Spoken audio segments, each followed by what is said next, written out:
Now, I hope at this point you see that writing electron configurations isn't too terrible and is really quite manageable.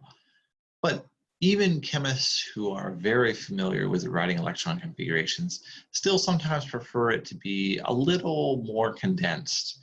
So if we look at iodine, for example, and its electron configuration, so writing it all out is 1s2, 2s2, 2p6, 3s2, 3p6, 4s2, 3d10, 4p6, 5s2, 4d10, 5p5.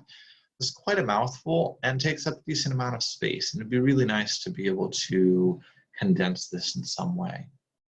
And so that's where condensed electron configurations come in. It's simply a notation where you put parentheses around the previous noble gas.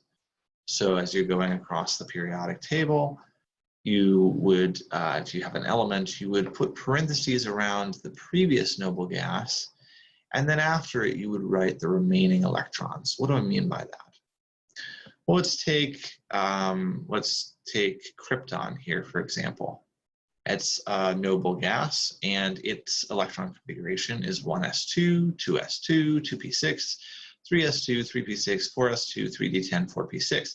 And we notice that that matches all the way up to this point of iodine. So the electron configuration for iodine is the same as krypton's up to this point, and then iodine has extra electrons. So we would simply write krypton in brackets, and then we would include the electrons that come after that. Another example of this is just potassium. So here we've got argon as the previous noble gas. We put that in parentheses, and then there's just one electron in the 4s orbital. Now, writing this way leads us to a concept known as valence electrons and core electrons, and the distinction between those two. And the distinction is very important. It's a huge role in chemical reactivity. So what is the definitions here? Well, the noble gas configurations, so all of those electrons that are just within the bracket, those are termed inner shell electrons or core electrons. The extra electrons that you write after the noble gas, those are termed outer shell or valence electrons. Now, why would it matter really at all? And before I answer that question, I must specify that if the D subshell is filled, as it is in iodine, that we treat those electrons as being core electrons because they're really at a lower energy level. You see that in the case for iodine, the D electrons are in the 4 energy level, not the 5 energy level. So they're really not the outermost. So if the D orbitals are completely filled, it's got 10 electrons there, we treat those as being core electrons as well, even though they're written after the brackets. So just one more quick example here. Potassium has, in this case, only one electron outside of the brackets. So it has one valence electron, and the other 18 electrons are core electrons. Iodine, because we said that the D electrons are core electrons in this case, iodine has 7 valence electrons, 5 in the 5p, 2 in the 5s. So why do I make this distinction? Why does it matter? Well, it matters because only the valence electrons are involved in chemical reactions. If you think about the reactions that we did back in chapter 3 and 4, you think about ionic compounds where the group 1 metal compounds form +1 charges. It's because they prefer to just lose 1 electron. Well, the reason they only lose 1 electron in this example with potassium here is they only have 1 valence electron. And the valence electrons are the ones that are lost or gained in chemical reactions. The core electrons are not involved in chemical reactions. So this brings us then to kind of the relationship between electron configurations in the periodic table. And what we'll actually notice is that the periodic table is arranged by the orbitals. It's arranged by energy level. So we'll notice that the energy levels correspond to each row in the periodic table. And where things appear also corresponds to their appearance in terms of their energy, in terms of the energy of that orbital. So here, what we'll notice as we go across in the first energy level, there's only 2 electrons. Those would be the 1s. Second energy level, we have the 2s, and we also have in that row the 2p, where there's 6 spots because there's 3 different p orbitals, each of which can hold 2 electrons. And in the third row, we initially have just the 3s and the 3p. We don't have the 3d yet because remember that the 3d comes after the 4s. And so it's arranged in that way. It's offset by 1 because the d's come after the next energy level's s. And so the periodic table is arranged that way. We hadn't talked about where the f orbitals appear, but the f orbitals actually are offset by 2. So like the d's appear after the s of the previous, of the next energy level, the f orbitals appear after the s of 2 energy levels higher. So 4f appears only after the 6s, but then before the 5d. So if d is inserted after the next energy level's s orbitals, the f's are inserted 2 energy levels higher after the s orbital. Now you might look at this and say, well, this doesn't look like the periodic table that I'm familiar with because the f block metals aren't written there. Well, the place where they're written just for length to help keep the periodic table compact, they're actually written below, but it's understood that they are inserted at these points in the periodic table. And so the periodic table simply follows those orbitals. And we write the full electron configuration simply by following the table. We can just walk our way across. Helium is only written on the right side of the table because it's a noble gas, and atoms are arranged in columns according to their properties. But really it belongs in the S block.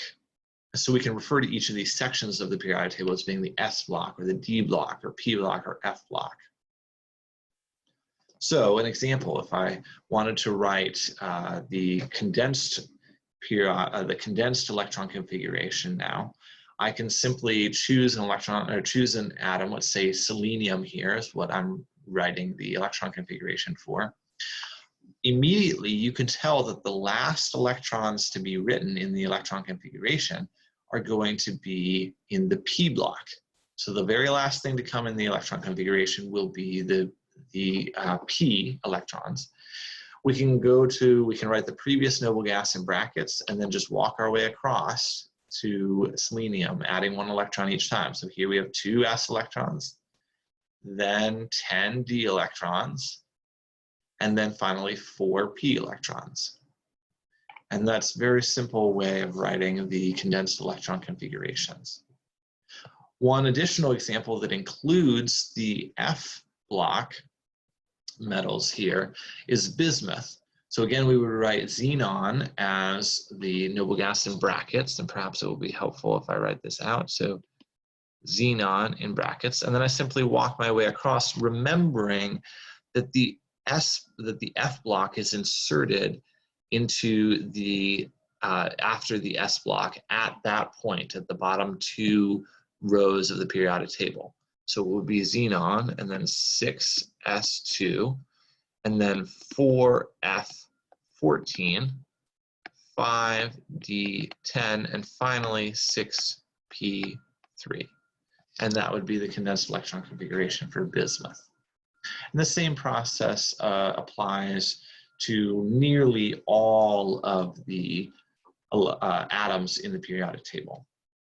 Now I say nearly all of them. Why do I say nearly and not all of them? There are a couple anomalous electron configurations, things that don't quite fit the normal way of doing it. And the two main examples of that are groups 6 and groups 11, highlighted here. And the point in these cases is that for group 6, if I just count the number of d electrons it has, for group 6, it would be d4. It's 4d electrons. And if I remember the d orbitals, there's 5 of them, each of which can hold 2. So if I write this out, and I apologize, this is not well written, but imagine that those are all the same. Then if I write out 4 electrons, I will follow Hund's rule and fill them singly with the same spin. If I only have 4 though, I'm missing, I would be able to get to a half-filled orbital if I just had 1 more electron.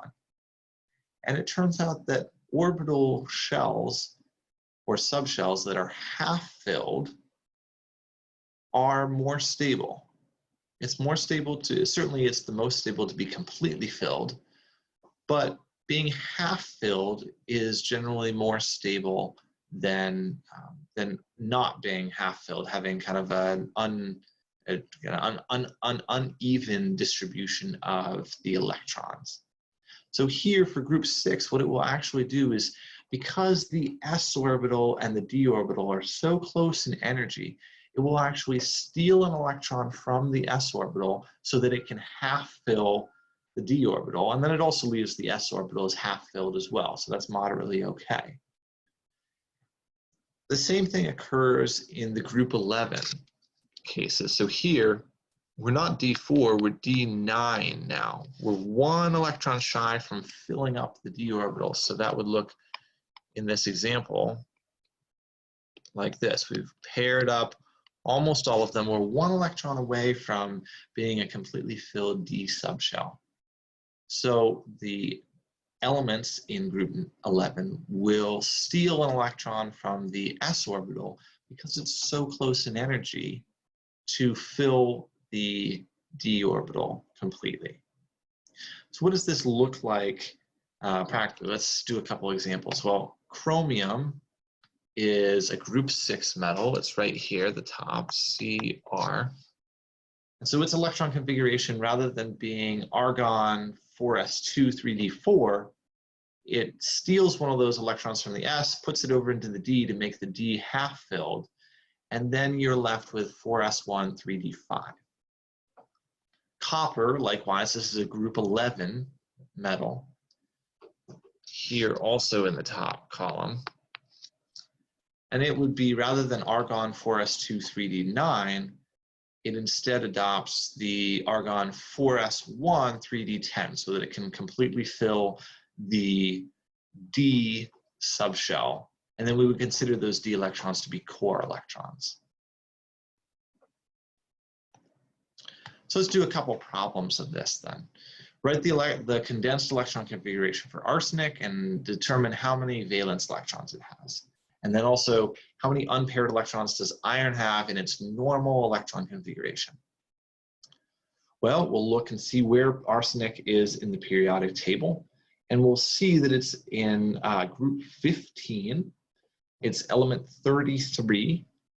And the next closest noble gas is argon. And then if you just work your way across, not necessarily the next closest, the most recent noble gas is argon. If you work your way across, you'll get the 2 s electrons. You'll completely walk across the d block, so you get 10 d electrons, and you'll have 3 electrons left in the 4p. And if I look at this, remember that the fully filled d subshell, we consider those to be core electrons, and so I would have 5 valence electrons here, 2 from the s, from the 4s, and 3 from the 4p. So I have 5 valence electrons. Now, how many unpaired electrons does iron have? Well, we'll go through the normal process and write out its electron configuration. It's 4s2 3d6. So if I look at this, if I remember this from more of an orbital picture, the s orbital is filled. I have 5 d orbitals, and I fill them all singly before I pair any up.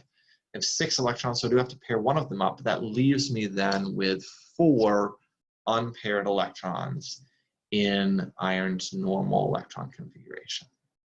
So I hope this is helpful in making the complicated process of electron configuration simplified and a little bit more clear. You might still be a little bit confused in terms of why are we doing electron configurations again? We'll get to that in the next videos.